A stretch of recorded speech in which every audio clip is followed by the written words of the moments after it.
Om Sahana Vavatu Sahanau Bhunaktu Sahaviryam Karavavahai Tejasvinavadhitamastu ma vidvishavahai.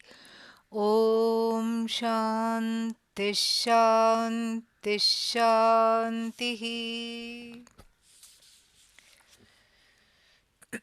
I think we were on the fourth verse. Have we finished the fourth verse? The three states of sleeping, dream, etc. Can anybody tell me? I don't think we finished it, Swaminiji. Okay, I will start with that then. Thank you. Thank you, Vasanti. विश्व विश्वश्च तैजसः प्राज्ञः नास्म्यहं सत्स्वरूपतः विश्वश्च तैजसः प्राज्ञः नास्म्यहं सत्स्वरूपतः यतस्ते तु प्रकाश्यन्ते तदहं नास्मि चेतरत् यतस्ते तु प्रकाश्यन्ते तदहं नास्मि चेतरत्. So,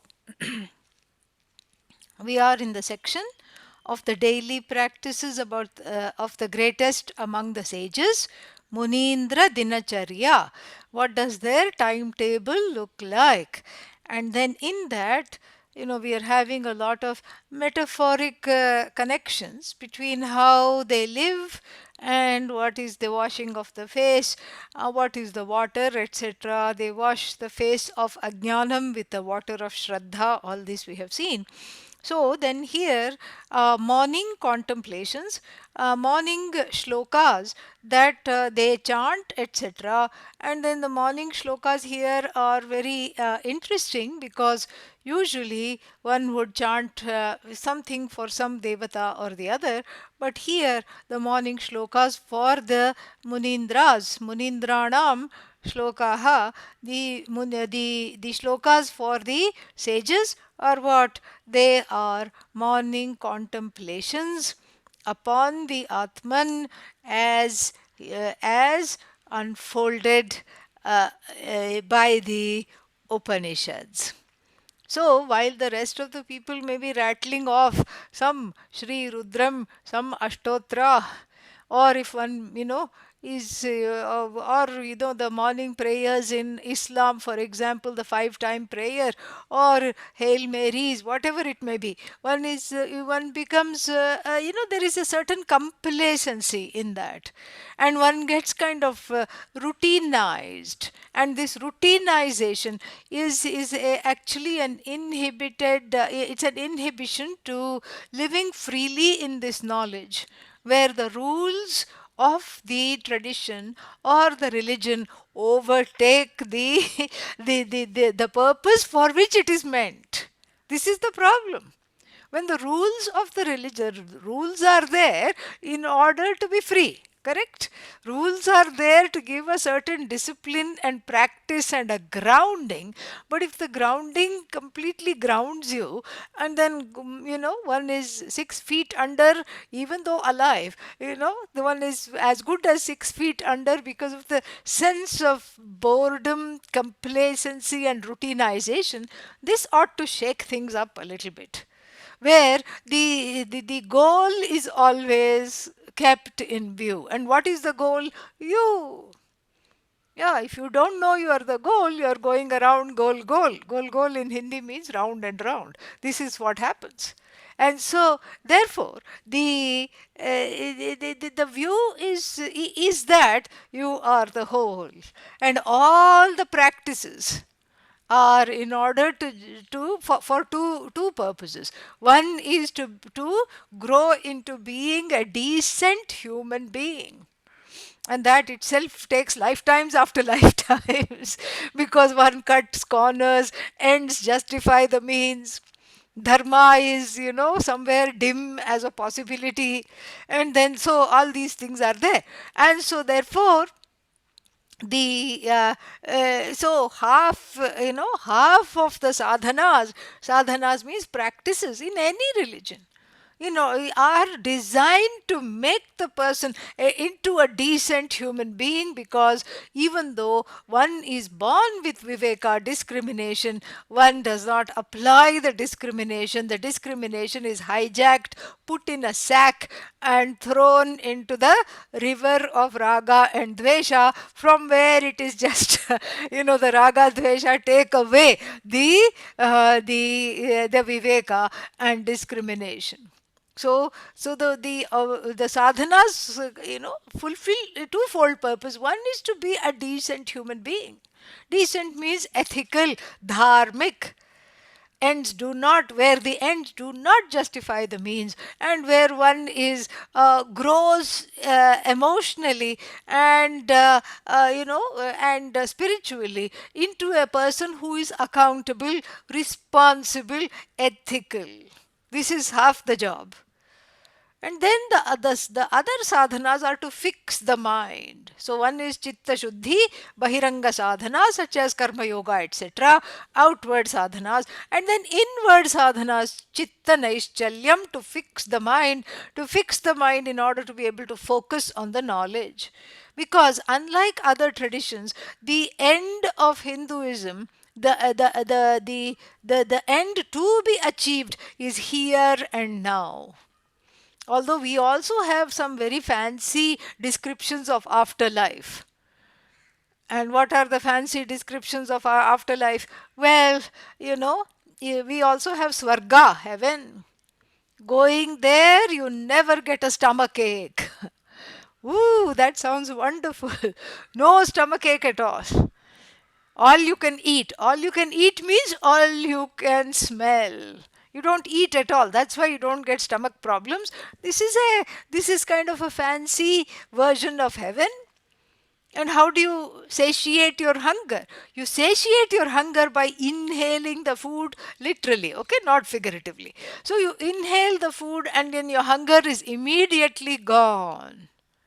And we may make fun of this. We may say, oh, this is just so fanciful. How cute those rishis were in the Vedic times that they said you can inhale the food in heaven and then you are satisfied. But apparently, there is some tathya, there is some truth to this. Recently, a study was conducted whereby the researchers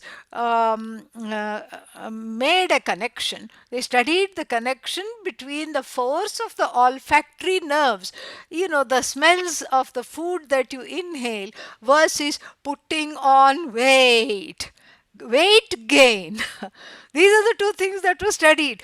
And imagine, they just went with a hearty sense of suspicion, and they just thought this is just a fanciful hypothesis, there will be no correlation. But boy, they were wrong, because they found out that there was a correlation between inhaling the food and gaining the weight. Think about that. And so they found that people working in hotels, restaurant industries, etc., and then people living near, what should I say, restaurants, living above the restaurant, near the restaurant, they all had greater chance of gaining the weight because they were inhaling the smell of the food. So there was some kind of a connection there. So this is something which is interesting. So we also have heaven, not a big deal. We also have the other place, not a very nice place, the Naraka, hell. But for us, that's not the point in life, is to go and end up in one of those two places, and then that becomes limitless. And then, limitless cannot be outside of you. So, if heaven is a place other than you that's limitless, it cannot just be because you are delimiting this place called afterlife, and afterlife being separate from you is delimiting you. So, really, for us, these are just places to visit and then come back. And what takes you there is the same thing that takes you there in, I suppose in other religions, good karma, etc., takes you there. And then when the good karma currency is spent, one comes back. This is our understanding. So the end, what is the end to be achieved? The end to be achieved is here and now, and it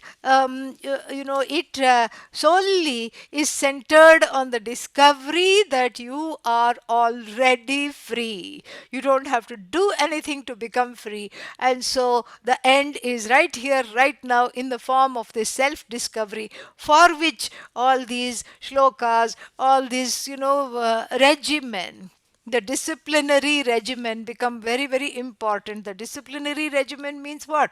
The morning, what to do, etc., so that one doesn't get derailed. But there comes a time where the disciplinary regimen becomes the end. And this is what this section is seeking to interrupt. The disciplinary regimen must be just that. It must be a means to an end. It must be some kind of a homework in order to be more present, more compassionate, to discover oneself as more loving, more compassionate, more accommodative, etc. But then if that makes one cranky, don't disturb me, I am doing my shlokas. If one is barking at the family members, then the shlokas are not going to help at all. And so here, the some gentle morning contemplations. How does the sage, who is free of rules? Here, sage is a sannyasi. The sannyasi means atyashrami. Ati plus ashrami. Atyashrami means the one for whom the rules of all the stages in life known as ashramas do not apply. That is why one takes sannyasa, because you want to be, everybody wants to work for themselves and be their own boss. There is nothing like sannyasa to be your own boss, I tell you. Nobody bosses you around. You're not accountable. Hey, how come you're not saying your prayer? Don't feel like it. you know and it is justified, and you can just point to the cloth. Don't feel like it. I need a class, teach. uh, Maybe not. And maybe not. The only thing is, before one gets very excited about this lifestyle, let me pour some cold water on it and say the only thing is, the sannyasi, the one who is a sannyasi wannabe, must grow first into being a choiceless being. What do I mean by a choiceless being? A being for whom the choices are not always up, in the forefront. That is the kind of being one has to grow into, letting go of the raga, the hold of the raga and the dveshas, strong preferences and prejudices. And this is not fair, but that's how life works. When you don't want something, you get double helpings of it. So here you don't want to be free of the shlokas, you don't want anything, then you get free of it. This is life. This is the setup.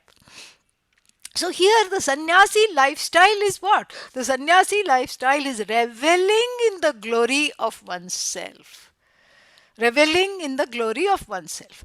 Once somebody asked Pujya Swamiji, I was present there, and this man was very eager to be initiated, and he was a Swami wannabe. And the Swami wannabe asked Swamiji, when am I going to get sannyasa? When am I going to get sannyasa? When are you going to initiate me?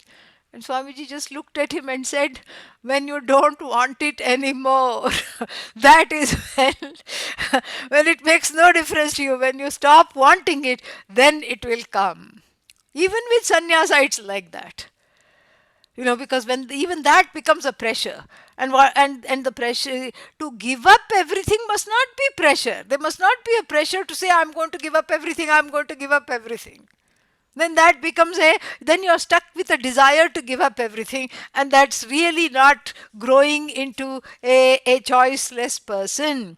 And so here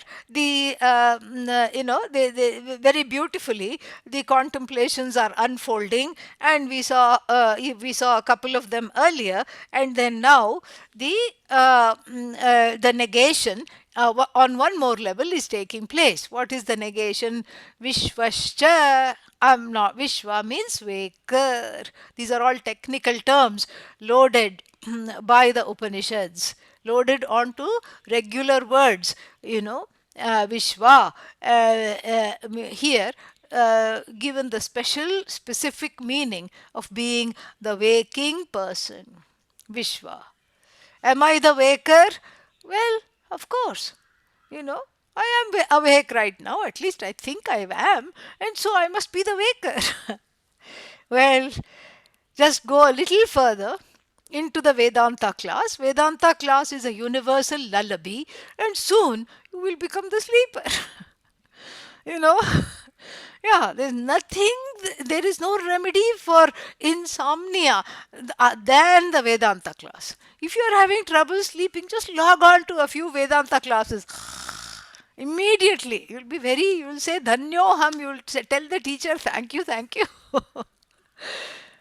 Why? Because one relaxes in Vedanta class, and then usually one doesn't know. We are not very good at relaxing without going to sleep. The only kind of relaxation we know is promptly falling asleep. After a while, this is also overcome. But this is just to illustrate what is being taught here. Are you awake? Yes, I'm the waker. And then what happened? Oh, your lilting tones were so soothing, and the Upanishad is just like a pacifier to all the ragas and dveshas. And then of course the Bodhasara is a security blankie wrapped in which I went to sleep. Who are you now? Later you tell me I was the sleeper. You can't tell me right now, right? If you're sleeping, you cannot answer the question yes when I ask you, are you asleep? Why? Because the mind and all the karanas, all the means of expression go into a causal state, which later they recognize that yes, I was asleep, mind, ahankara, etc. And then, even in that small Vedanta class, a snooze, you had a dream. And what was the dream? Let us borrow from the Shatashloki, the dream. That the Guru was initiating you into a mantra. Ah, what a lovely dream. And then what? And then, if you could be the witness of the dream, you would say, I am dreaming. But even that is mostly recognized in hindsight.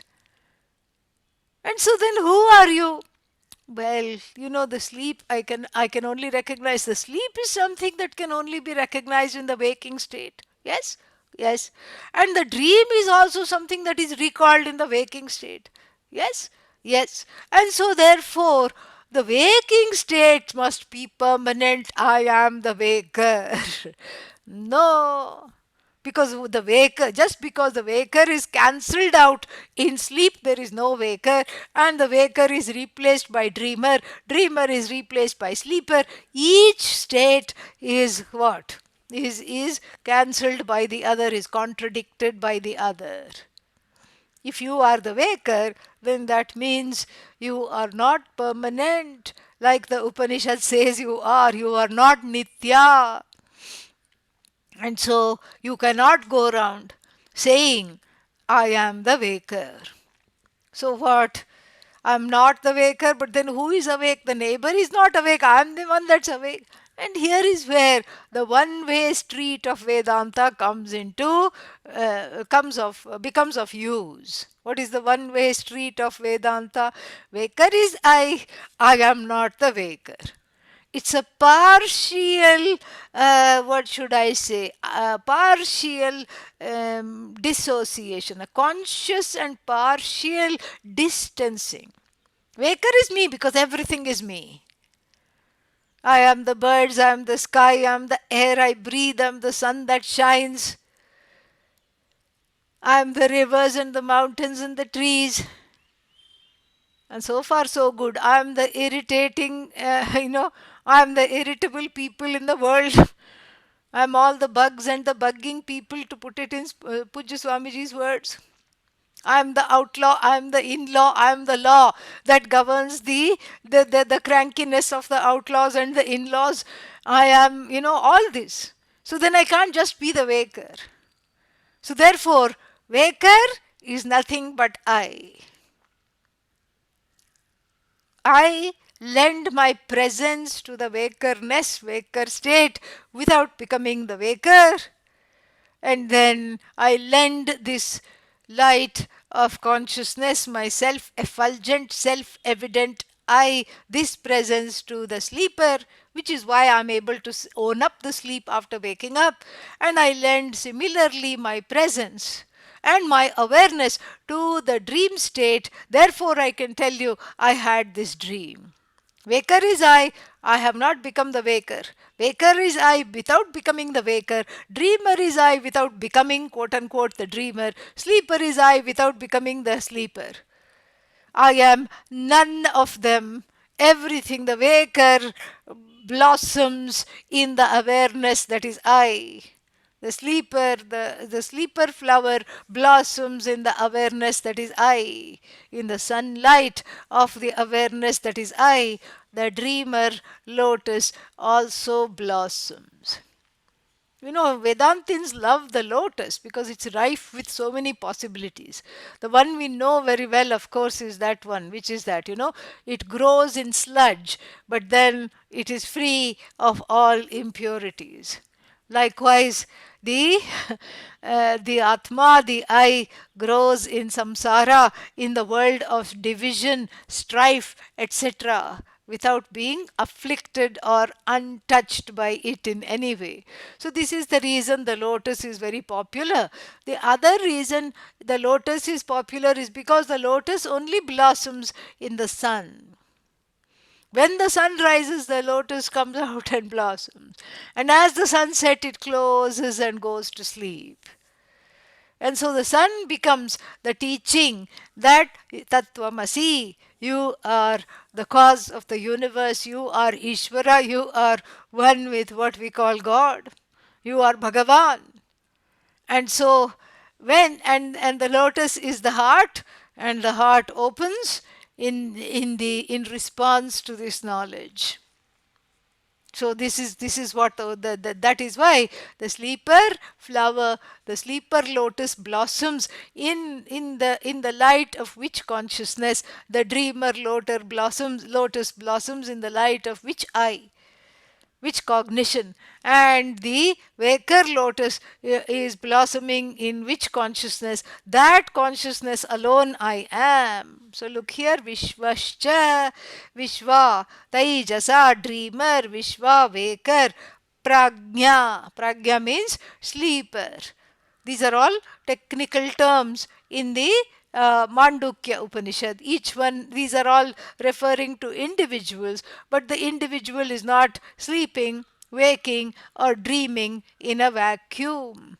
So we also have the collective corollaries. Vishwa is waking up in the waking world, in the manifesting world. When you wake up, the world also is waking up. The sun is dawning, and then the sky is orange. The birds are chirping. All this is happening. So it's a manifesting universe. And the Lord, with reference to the skill of manifesting the universe, is called Virat, the cosmic being. And Taijasa is the word for the individual dreamer. And on the other side, the Lord, in the form of the potential to manifest, is called Hiranyagarbha, same Lord. And Prajna is the name given to the sleeping individual who is Prakarshena Ajnaha, who doesn't know anything, not even the fact that he or she is asleep.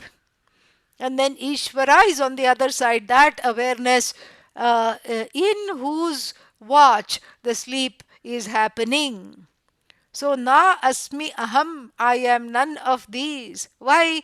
And the cause is given here, which is in tasil pratyaya swarupataha. The tasil is always indicative of the fifth case. And so, what is the cause? Sat swarupataha, because I am of the nature of Sat.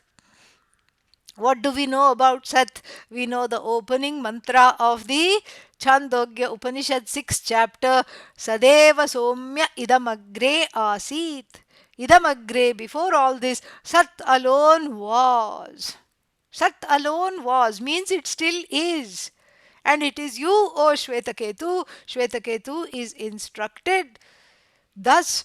And so, Sat, what is this Sat? That which was there before the witness of the whole universe, that consciousness, that awareness, unalterable and permanent, eternal, we can use the word here, limitless, unlimited by time, not limited by space or by being any particular object. This limitless consciousness alone I am. And because I am this limitless consciousness and I am owning myself up thus, then I cannot just be the waker, I cannot just be the dreamer, I cannot just be the sleeper. Yataha te tu prakashyante. Then what are you? Are you a big zero? Are we entering the portals of Buddhism? Shunya? No. I am that because of which all these states shine. Yataha, yasmat karanat. Again, the tasil pratyaya. The pratyaya means the suffix tasil ends up in taha, and then so this tasil is is used here for because. Yataha, because. Yasmat karanat, because of which reason. Tu, indeed. Indeed, because of which reason. Te, te sarve, te means all these states, prakashyante, by which causeless cause all these states of being, waker, sleeper, and dreamer, are cognized, are recognized. Tadaham, I am that consciousness because of whose presence the waker is, because of whose presence I turn into, again within quotes, I as though turn into dreamer, I as though turn into a sleeper. Without becoming waker, dreamer, sleeper, I am that consciousness alone. And this is a very powerful morning contemplation, because when one wakes up, one always wakes up with a low lying, often unrecognized anxiety. Oh no, what day is it? Oh no, Monday. Oh no, what do I have to do? So busy. This is what the whole thing is. And then one wakes up and it becomes a waking nightmare, daymare, whatever you want to call it. So you wake up always with a kind of a start. And even though one normalizes it because everybody else in the world is waking up that way, and one normalizes it also because one thinks that, oh, this is not a big deal. This is just, this is just normal. Because everybody has things to do. You can't waste time. So one wakes up in the stranglehold of time and space. The time space matrix has got you as you wake up. And then, the body is confined by time, and space. The mind and ahankara are confined by time and space. But you, the witness of all these, is free of time and space. So if you just take 1 minute or 2 minutes longer to wake up every morning, then this kind of a contemplation yields fruit. Oh no, what do I have to do? What day is it? And then say, okay, I'm not the one that is stressed. Stress belongs to the mind, and if I'm feeling stressed, that feeling is just the observer of the stress, not the stressed one. I'm observing the stressed one. I am observing the anxious one ready to start the day. I am observing the one which is having lots of other problems. I am that who is observing all of them. I am not any one of them. How long did it take to think this and say this and see this and recognize this? Just a minute. And if you take a minute or two every morning, in whichever language, in whichever way, to recognize this, I just woke up, yes, I am I am lending my existence and the light of awareness to the waking state. I'm blessing the waking state. I am free of the waking state. I am Turiya. Turiya means the one that informs and fills up all the states, as it were, without becoming any one of them. I'm free, I'm Turiya, and whatever needs to get done will get done or not. And then and so one wakes up in a very different way. And so this is how the sage wakes up every day. Yataha te, because of which all these states of being come to light. That is who I am. Then, if this much is clear, then the author wants us to take a quantum leap in the next verse. Let us find out what is called of us to do.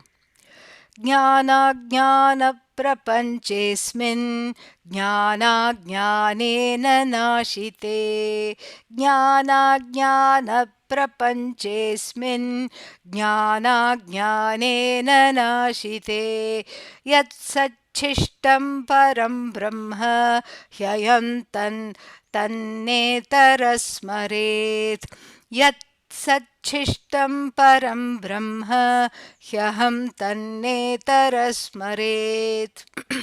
Yeah, little bit involved, but we'll, bite it off bit by bit and assimilate it. Okay, yeah. So this needs a little dipping into the chai, yeah, it's a little bit involved. What is that? That long thing you have with which is studded with almonds and all, and you dip in the coffee. Some Italian biscuit, something it is called. Anyway, so that one, it is like this. This verse is like that. It needs a little dipping and dwelling into this, in order to biscotti. Correct, that one. Yeah. So this is, we need one. This is like a biscotti, and so it needs a little softening and understanding. Okay, so we'll dip it into all the other things of the Upanishad, messages of the Upanishads, into the Upanishad brew that we have already understood. Yeah, verse number 5 in section 16. That is what it is. So then, ज्ञानं च अज्ञानं च ज्ञानाज्ञाने. Dual. Okay.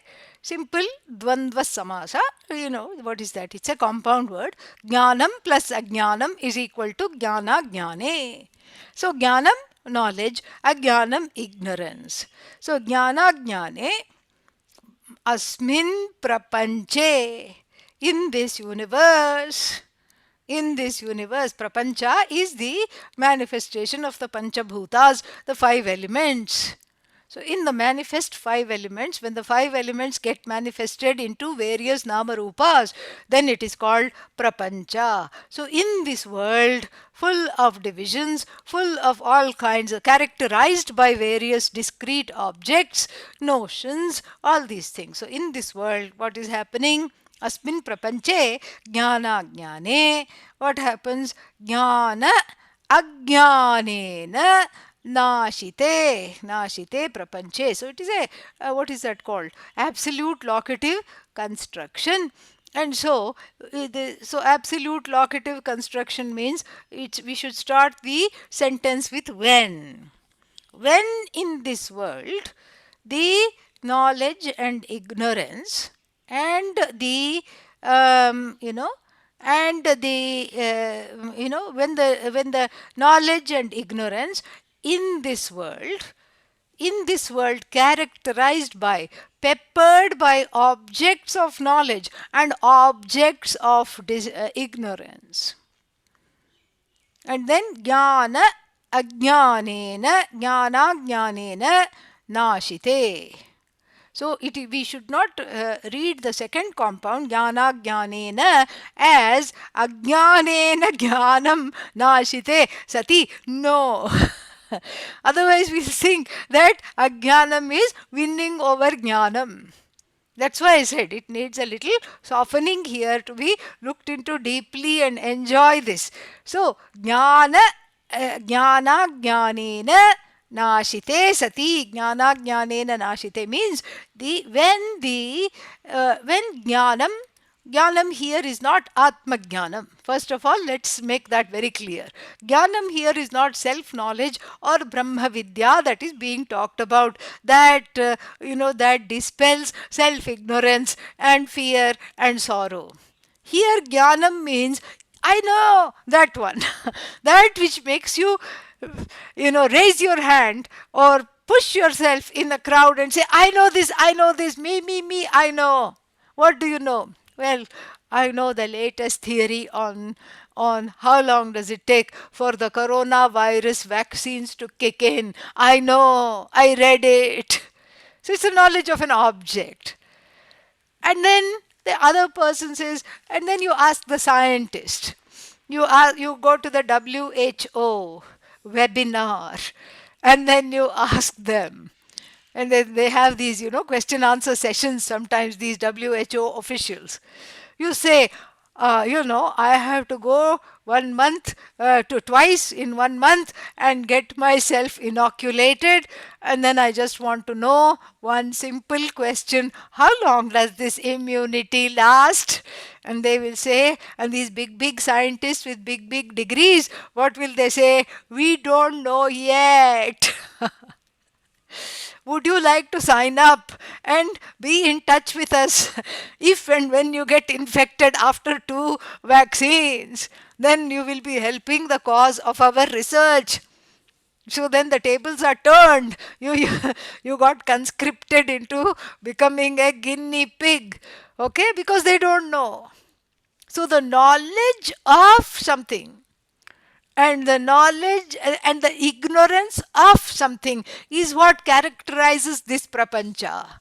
This world is full of knowledge and ignorance of objects. And so, then this is so the knowledge of something. Listen carefully here. Whereas Brahma Vidya is not the knowledge of Brahman, it's the knowledge, that is non separate from Brahman. There is a difference here. So, we are not talking of the witness in the first line. We are talking of the witnessed object of knowledge and the witnessed sakshya, not sakshi. Sakshya, witnessed object of ignorance. So when I say, I know that this vaccine is 95% effective, I am in relation to this information, I am a knower. When the WHO doctors and researchers say, we don't know how long the inoculation will be effective. We don't know how long the immunity will be given as a result of these vaccines. So the vaccines here become the same vaccines which were an object of knowledge. You ask one more question and they turn into the object of ignorance. This is what it is. The whole world is like that. Every knowledge, every object of knowledge quickly turns into an object of ignorance. And therefore, it would not be wrong to say jnanam ajnanena nashite sati, when the knowledge of objects is overpowered by your ignorance of them. Because ignorance reigns, really, because the whole world is a work of art, and that's a euphemism. It's intelligently put together by the laws that are beyond one's cognition. And they are slowly, some of them are slowly discovered, all of them are partially discovered. And you go to even the like Einstein-esque person and ask them one more thing about physics, they will not know. One more thing, small thing. So every knowledge is only up to one more question. What is this? You hold a flower in your hand. Flower, very easy. And let's say you're holding a carnation. What is this flower? What is the name? Carnation. Oh, great, you know so much. Well, tell me one thing. Why are the petals like this? Why have they some kind of a serrated edge? And then maybe the person is a know it all or a guess it all, because sometimes that's what one is. Even though you don't know it, you're a guess it all. And so the person makes up something on the spot. Well, it is so that it doesn't get destroyed by gusts of wind. It is protecting itself by having a few serrated edges so that it can survive, because every being in the world wants to survive. So the flower's survival mechanism is thus. And then you say, oh, really? Thank you very much. How come the rose doesn't have this? And it yet manages to survive fine? How come? Oh, all the petals are very different. And then what will your quasi scientist, pseudo scientist, kya bolega? What will they say? What will they say? They will have to shrug the shoulders and say, I don't know. Even the greatest botanist. Why does the giraffe have these spots? Oh, that's easy.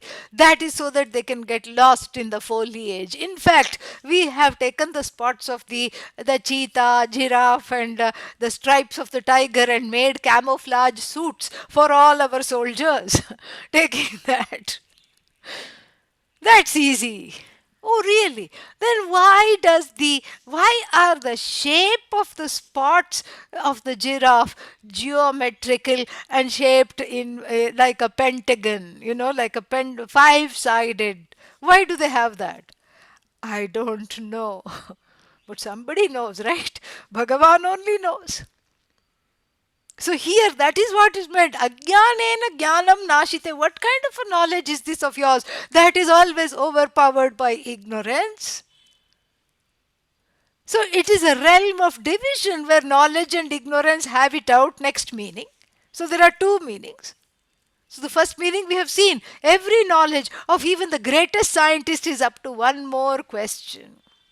Forget doctors. I mean, doctors, everything, they will just sit you down and say, you have this something, something, something, something, something syndrome. It's got a long name. And it's not a disease anymore, because the doctors like to speak in euphemism. Syndrome. And then it attacks people between, the ages of 55 and 65. And of course, that is your age group. And so you say, oh no, what to do now? And then it attacks women twice the time that it attacks men. Okay, then why do I have it, you ask? Well, we don't know. Then what do I do to get rid of this? Well, we don't know. And they'll never say we don't know. We are still in the midst of doing some very promising research. Would you like to sign up? Sign off the dotted line, and maybe I can get you into a trial. A trial by error, of course. And so we don't know. Even the doctors, they don't know. All these syndromes, they don't know. They just see the patterns of the Lord's universe. They see certain patterns, 55 and 65, more males than females or more females than males. And this is what it looks like. And this is who gets it. And this is how long it takes to overcome it if you are the one lucky. And otherwise you live with it all your life. And here are some steroids. Here are some mitigating medicines that keep the symptoms at bay. But the disease has, become one with you. Even if not with Vedanta, you have achieved oneness with the syndrome. It has become you. Okay? So this is what it is. So every knowledge that you are proud of, every PhD is up to one more question where the whole thing can get dismantled completely, totally. This is our claim to fame in the universe. This is our achievement. And what kind of an achievement is this? And then this is also the reason for disappointment. Why? Because no matter how much I know, no matter how much I am a master of objects, then it is of no use. One is always discontented. I'm not enough. I don't know enough. There is more to know, more to know, more to know, more to know, more to know. Aparavidya is like that. And then every person's research is in a precarious spot of waiting, biding time to be hit with a new research. Same thing, everything is hit away. Same thing, you cut a song, you cut a CD, and it has got some catchy tune, and it remains the hit song. And Pujya Swamiji, who was an expert in Sanskrit, used to, bring the Sanskrit knowledge to English compounds as well. And he would say, you know why it is called a hit song? And we would say, no, we don't know. Please tell us why it is called a hit song. And he would say, because it is hit by the next song that is going to come in the market the following week. So, same thing. New York Times bestseller. And then what? You can write in your resume, my book was on the New York Times non-fiction bestseller for 3 weeks. After that, what? Gaya, gone. Jnanam ajnanena nashite. So what you don't know overpowers you, overwhelms you, and puts you in the doldrums. I tell you, the more one identifies with the mind alone is myself, then one is really left with a bag of sadness, holding the bag, heavy, sad, dank, damp bag of sadness. This is one meaning, that in the world where the knowledge of objects and the ignorance of objects are constantly having it out, then then it's a world of what? Self destruction. It's a world of self destruction, because you are like a yo-yo. First you say, I'm the knower, yippee, and then what? I don't know anything. Oh no, I'm crying. I have to study harder, I have to study more, I have to know more. And then you know more, some more, and then it's just a matter of time before you meet somebody who knows a little bit more than you. And then what? Then back to square one. What is square one? Samsara, which is life characterized by some sorrow or the other. This is what samsara is. Samsara is some sorrow. This is what the whole thing is. So this is the first meaning. Second meaning is this, that it's we've already seen the second meaning, but just to reiterate. So jnana prapanchesmin jnana jnanena nashite. So the second meaning is that there is a way in which the worlds of the knowledge of objects and the ignorance of objects are always colliding and creating a cacophony called samsara, identifying with which you are constantly disappointed. That's why Nachiketa asks Lord Yama, when he asks Lord Yama to give him the knowledge, he says, Anyatra dharmat, anyatra adharmat. Teach me something that is beyond dharma and adharma, good and bad, knowledge and ignorance. I want to transcend these dyads. So the second meaning is that this world is full of dyads, and the basic dyad is I am the knower. No, no, no, I am the ignorant one. Yes, yes, I am the knower. Oh no, I am ignorant. This is the dyad. And in the stranglehold of this dyad, one is constantly coming and going, and completely in the hold of this. And this is the second meaning. And then what? Then there is a vantage point, we are told in the second line, that goes beyond this object ignorance and object knowledge, and are these dyads of knower and not knower. And that vantage point is that by which, when knowledge of objects and ignorance are having it out, that the one who is sitting in the what's its name, in the audience and eating popcorn, that is the one you are. Yeah. So here is a movie, and in the movie there are people fighting for supremacy. One is called Jnanam, another is called Ajnanam. There are boxers, and then Ajnanam is boxing the Jnanam out, and sometimes Jnanam of objects is boxing the one out of the ring.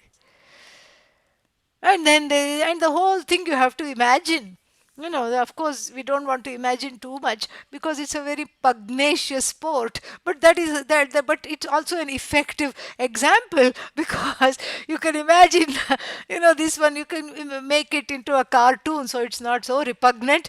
And so you can imagine one character boxing the other character, and the teeth are flying. Four, five teeth are flying there, and then what? And then the one goes against the ring and sits there, and then they have some attendants. One is spraying water, another one is giving him a lollipop to suck, and the third one is fanning and getting ready for the next round. This is ajnanam of objects. And on the other corner, the jnanam of objects is not faring much better either. His or her attendants are attending to the bruises, fanning, giving some juice, water, everything, and then the referee blows the whistle, and then again they are at it. And then there is one person who is aloof, unconcerned, and not coming under the spate of either of them. He is the person who is just eating popcorn in the audience. And that is what, who is that? That is you. Shishtam. Shishtam means the one which is left out of all what is that? This constant fight between knowledge of objects and ignorance, and the fight for supremacy is this Sat alone. Sat is free of ignorance of objects. Sat is free of being an object. So knowledge of objects and ignorance of objects. It as you are the witness of both of them without becoming either one of them. And what is that Sat? Param Brahma. That is Brahman. That Brahman is you alone. This is what has to be recognized.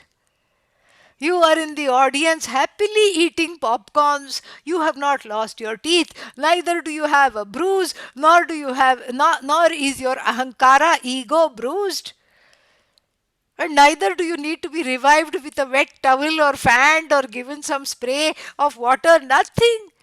You cannot be brought down, and you are beyond this dyad. And the one who is enjoying happily this tug of war between jnana and ajnana, that alone is you. That and so he reaffirms that, the Narahari here, and the sage reaffirms that, yat sat shishtam, that which remains means because of which either jnanam of objects or ajnanam of objects are recognized. That Sat is Brahman, and that Brahman indeed I am. Tat na itarat smaret. Let I not remember myself in any other way. Remember means identify. Let me not identify with any other way. Let me not, undercut myself by identifying myself as the knower or the not knower.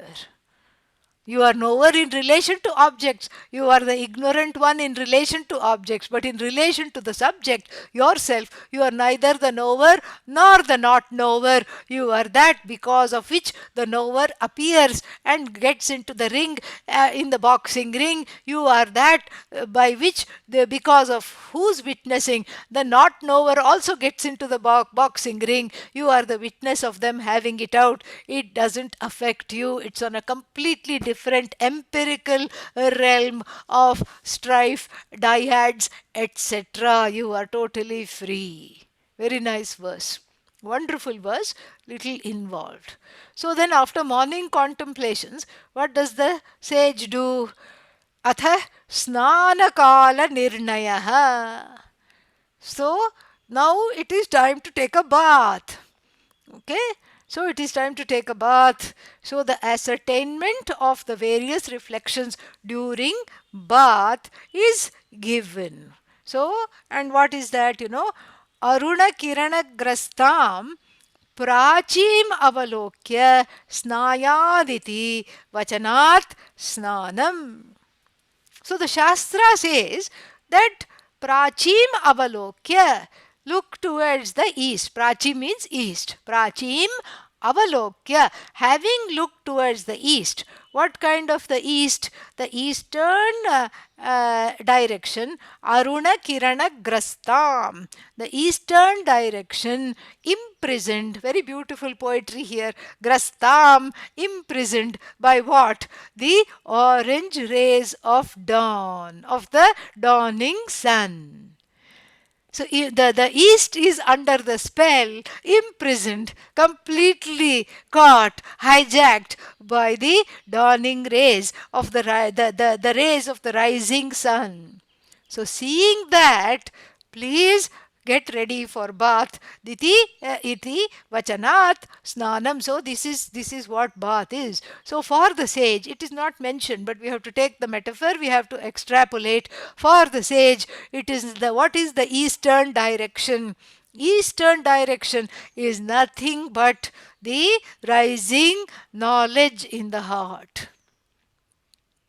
the orange golden hues of the rising, assimilating knowledge, jnana nishtha, in the heart.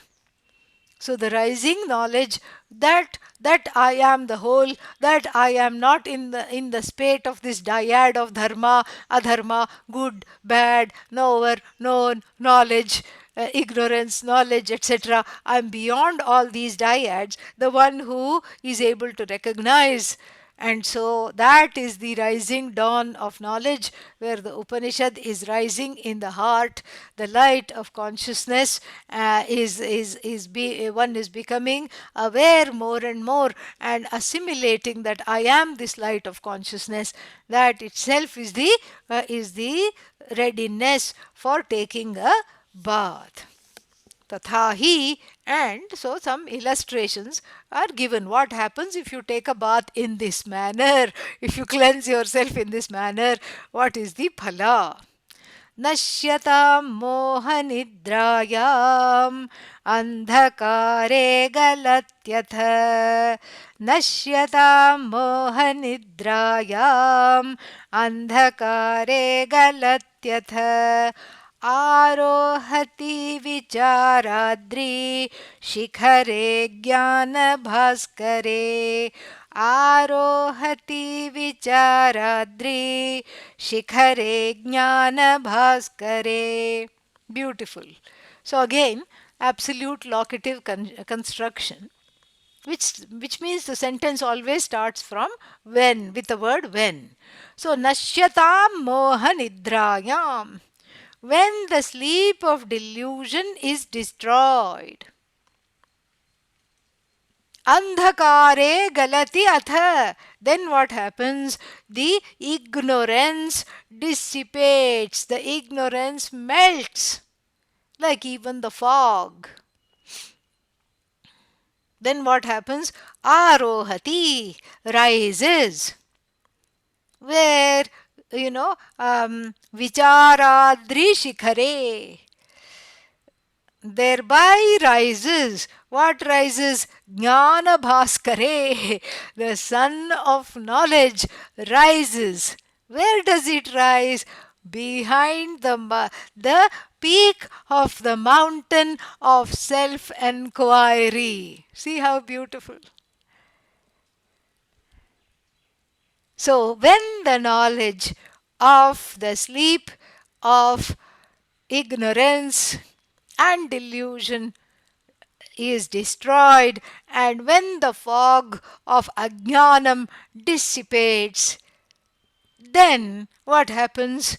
The sun of knowledge rises behind the peak of self-enquiry, behind the peak of the mountain of self-enquiry. Arohati, rises, vicharadri, mountain of self-enquiry, shikhare, on top of, at the peak of, jnana bhaskare, the sun of self-knowledge. So this much we have seen. More we shall see, I think, on the, 24th of February? Yeah, am I right? Yeah. Same time, same place, Till then, be happy.